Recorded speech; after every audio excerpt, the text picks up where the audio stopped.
a heck of a lot more. Ian Carroll, Israel pilling Elon. That's a major event on X that we'll get into. And that's honestly, that's just like the very beginning of everything that we're going to talk about today. So stay tuned. Let's just pass by Congress with strong bipartisan support last year and signed by an outgoing Democratic President Joe Biden, whose administration is defending it in the case. This, of course, was because of the anti-Semitic material that was spread on TikTok. That is the videos of what Israel is doing to Gaza. So they'll talk a lot about, Chinese disinformation and national security, but that's all a lie and a distraction. It's because they don't want people to know what, all of the genocidal crimes Israel is committing and are being popularized on TikTok. I don't know if you remember Nikki Haley, very troubling stat. Every 15 minutes somebody spends on TikTok, they become 17% more anti-Semitic. And that's specific. That's science. Okay. That's a percentage. So don't question it, even though it's. Anyway, we can move on now to the same story. U.S. votes to sanction ICC over alleged targeting of senior Israeli officials. The bill prioritized by Republican leadership to help set the tone for the incoming session of Congress. Yes, setting the tone, letting everybody know that MAGA, the fire start. I don't know what the flavor is, but it doesn't. I don't know what the flavor is, but it doesn't taste like seaweed. It doesn't taste like sea moss. It tastes like, fruit, gummy fruit. It's really good. It tastes really good. It's very good for you. And I've been taking it every day since it's been sitting here next to my desk. The Ultimate Sea Moss, now available at thealexjonesstore.com/Harrison. Now, we have just an infinite number of videos to get to today. My goodness. Let's start with the fire, because we got a lot of videos about the fires in Los Angeles and a lot of interesting developments about the fires. First of all, they have caught arsonists. At least one arsonist has been arrested. Others have been caught on video. And that is not even the most dangerous thing happening right now, with gangs of looters taking advantage of the collapsing infrastructure there to turn it into an absolute war zone. Let's go first to clip number 7, because this follows in our continuing coverage from yesterday of the authorities in California absolutely collapsing under the weight of this catastrophe. All of their incompetence is being exposed for everybody to see, and they're not handling it well. Even the friendly media is now holding their feet to the fire. Let's go down to clip number 7. This is a CBS News reporter asking the mayor of L.A. About where she was and where the firefighters were. Let's watch. With CBS News for Mayor Bass, please. Mayor, LA County is in a panic state. It began 2 days ago with the Palisades fire. My crew and I arrived shortly after it started, and for several hours we watched as hundreds of homes in a neighborhood burned to the ground. We did not see a single fire engine. We watched as Good Samaritans guided traffic. There was fear and there was a lot of confusion. You were out of the country at the time. Shortly after the fire started, a press release was put out warning of this fire behavior. My question to you is, what explains this lack of preparation and rapid response? Let me just say, first and foremost, my number one focus, and I think the focus of all of us here with one voice, is that we have to protect lives, we have to save lives, and we have to save homes. Rest assured that let me finish. Rest assured, when that is done, when we are safe, when lives have been saved and homes have been saved, we will absolutely do an evaluation to look at what worked, what didn't work, and to correct or to hold accountable any body, department, individual, etc. But my focus right now is on the lives and on the homes. Do you think your leadership was effective while responding to this disaster? I just said what I believe is the most important thing for us to do right now, and that is going to continue to be my focus. Thank you. Thank you. Excuse me, sir. I have read a platitude to you. That's enough, okay? That's enough questions. I have said something boilerplate and obvious, and I think that should be enough. That should be plenty. I could be mayor. I think I could be mayor of LA. I'm learning through this process that it's shockingly easy to be mayor of LA. You don't have to do anything right, apparently. You can let your whole city literally burn to ash. And then when you're asked about it, you can just say the most boilerplate chat GPT platitude talking point and then get huffy when somebody asks you to actually answer the question. It's pretty incredible. What we're focusing on now is saving lives, okay? Saving lives and saving homes from this terrible tragedy that has made me very sad, sir. So enough of the questioning about why I was in Ghana or why there's no water to fight the fire. Okay, these are side points. This is a distraction from the platitudes I'm trying to get across to you now. Incredible stuff. Incredible. And it's not that, we'll get into it first. It's not that their sheer unrelenting incompetence and hypocrisy is burning their entire city to the ground piece by piece. That's part of it. Okay, it's that is just sort of the most visible and apparent sign of a total system-wide collapse that we're experiencing here.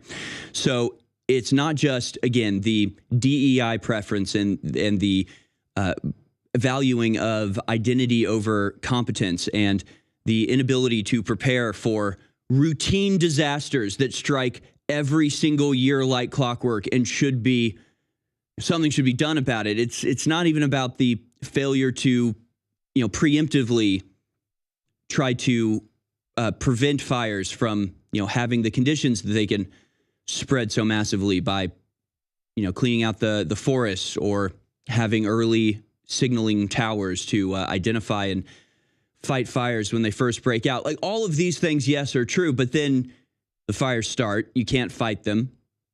There's no organization helping people to get away. Communication is absolutely terrible.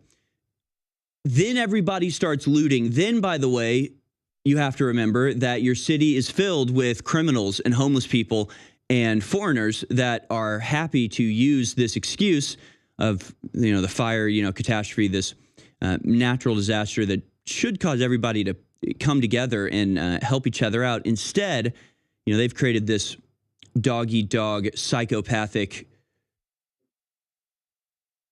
I don't even know what to call it. I mean, it's not a society. It's not a culture. It's not a civilization. It's just a collection of barbarians. And so, it's not even just about the fire and their failure to fight it or prepare for it. It's about these all being various symptoms of a full-scale, system-wide collapse across the board in law and order and general societal cohesion. Clip number 13, this is the full arrest video of the arsonist who is accused of having started the Kenneth fire, which is the latest fire, one of 5 ravaging LA as we speak. Here's a video of the person being arrested with a blowtorch at the source of the fire. I helped catch a guy trying to start a fire on my block. They're zoomed in. That was a zoom into the blowtorch on the ground right there.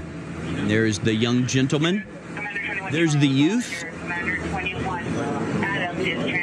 There's the young scholar being oppressed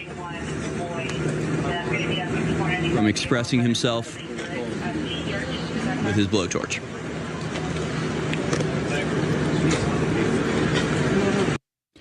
So that was one arsonist arrested with a blowtorch at the source of the fire. There's the story. Moments hero locals tackle LA wildfire arsonist armed with blowtorch to the ground before he's arrested near Celebrity Enclave. Again, that was the Kenneth fire that he is accused of starting. And we can go actually to clip number 25. Here's a police statement about this arrest. We know right now is that the incident started here, and about 30 minutes later, a suspect was detained over in Woodland Hills area by citizens. So someone purposely set the Kenneth fire? At this time, that's what we believe, yes. Do you know how or why they did that? That I don't know. Is this a crime scene right now? Yes. So everything's closed off? It's being investigated as a crime. There you go, being investigated as a crime. We can't say why he started the fire.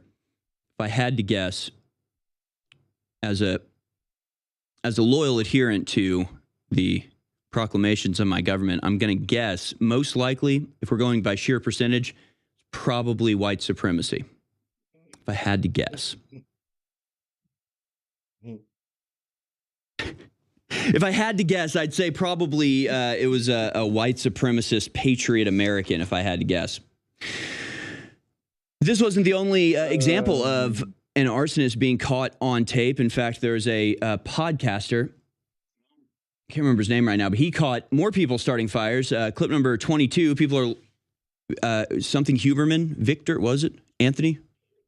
Andrew Huberman. Andrew Huberman caught more people starting fires in an urban setting there in LA. Let's go now to clip number 22. We're at 302 Pico, and people are lighting fires now. You can see they lit a fire. These guys, not all the people there, but some of those guys lit that fire, and they're actually, the trees caught fire, and then the palms are catching fire. So civilians are now lighting fires down in the so-called, flats around Santa Monica, Venice. So be safe out there. Fire department's been dispatched. We don't have enough water to put this thing out, but we're supposedly on the way. Civilians are now starting fires. And again, it's like, is there a purpose behind this? Is this just the inevitable outcome of having a society like the one that we have right now, where just like everybody's trained to hate it and half the people aren't even from here? It's like, I guess, why not burn the place down, right? I mean, well, why not? If everything in America is evil and it's all just an outgrowth, cancerous tumor of capitalism and white supremacy, I mean, I guess burn it all down. Why not? Why not, right? But again, the California political classes is not handling this very well, not handling the fire very well, not handling the criticism about letting their city burn down. They're not handling that very well. Clip number 28, this is Gavin Newsom being confronted by a mother whose child's school has burned down. And it's an interesting exchange. Here's Gavin Newsom, governor of California, being as real as he's ever been. Let's watch. Governor, you got a second? Governor, I live here, Governor.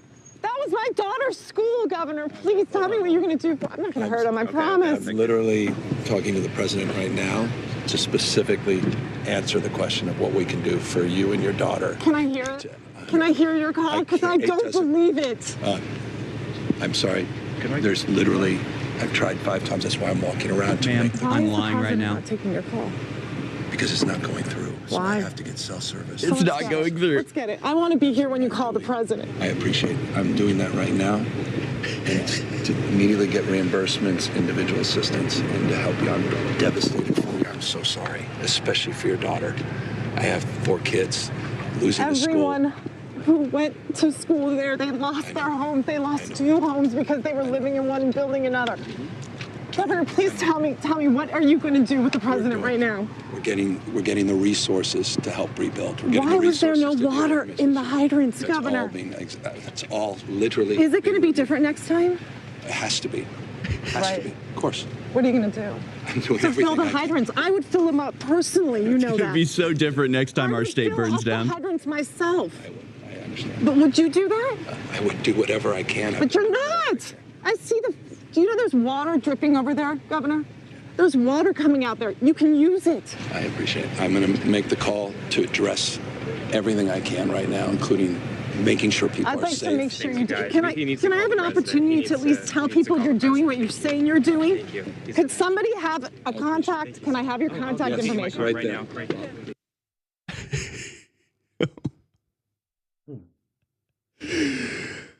Oh, man. Ma'am, I'm on the phone with the president right now asking about you specifically. She's like, well, can I hear him? He's like, no, no, sorry, no, I'm actually not on the line with him. No, I'm sorry, ma'am. That was a lie, ma'am. Ma'am, I was lying to you right there. I'm playing Angry Birds. Do you remember Angry Birds? I'm still into it, and I'm still playing it right now. I don't know what's funnier, the fact that he is just called out on a blatant lie immediately, or imagining if it was true what he's saying. Gavin Newsom, Mr. President. Who's this? Who's it? Mr. President, it's Gavin Newsom. I'm here with Kathy. She has a daughter. She's 12. Her school just burned down. What can you do for her? Kathy, what? Who is this? It would be great. I love it. Guys, my thoughts, prayers go out to the people of California right now. And these absolute Neanderthals setting them on purpose. So guys, I'm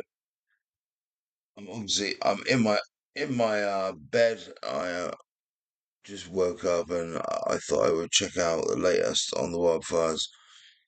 I will have more tomorrow on it for you guys. Like I said, thoughts and prayers go out to the people of California right now.